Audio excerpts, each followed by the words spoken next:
वंश में महाराज एक से एक प्रतापी राजा हुए। 100 वर्षों में भी यदि कोई चाहे तो सूर्य वंश का विस्तार नहीं कर सकता है। श्रूयता मानवो वंश प्राचुर्येण परन्तप न शक्यते विस्तरतो वक्तुं वर्ष शतैरपि। सम्यक रूप से यहाँ पर सूर्य वंश का वर्णन श्री सुखदेव जी राजा परीक्षित को सुनाते हैं। श्री सुखदेव जी कहते हैं, राजन, भगवान नारायण की नाभि से एक कमल का पुष्प प्रकट हुआ।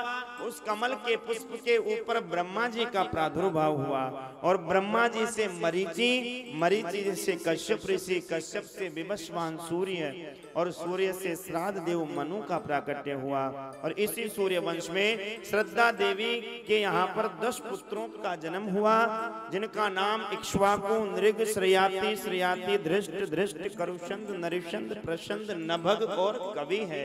ये 10 बड़े ही दिव्य महापुरुष सूर्य वंश में हुए। इनका बड़ा विस्तार से महाराज सबकी अलग अलग कथाएं हैं। और इसी सूर्य वंश में एक बड़े ही प्रतापी राजा हुए।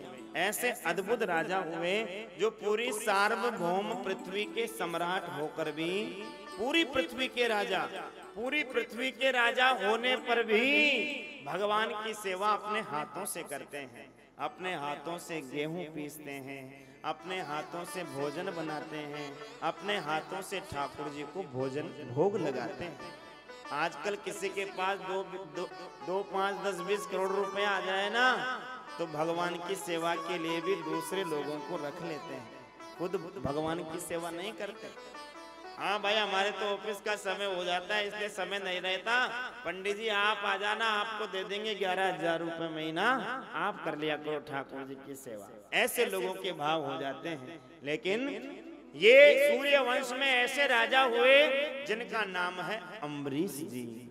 अम्बरीशो महाभाग सप्तद्वीपमति महिम अव्ययां च श्रयं लब्ध्वा विभवं चातुलं भुवि।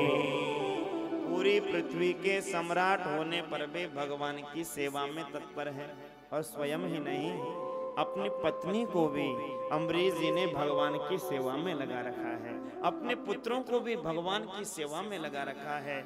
और राजपाट तो महाराज लोग संभालते हैं, अम्बरीश जी तो केवल ठाकुर जी की सेवा करते हैं। और उस सेवा का ऐसा प्रताप है कि उस सेवा के प्रताप से अम्बरीश जी का राज्य बिल्कुल सफलता पूर्वक चल रहा है।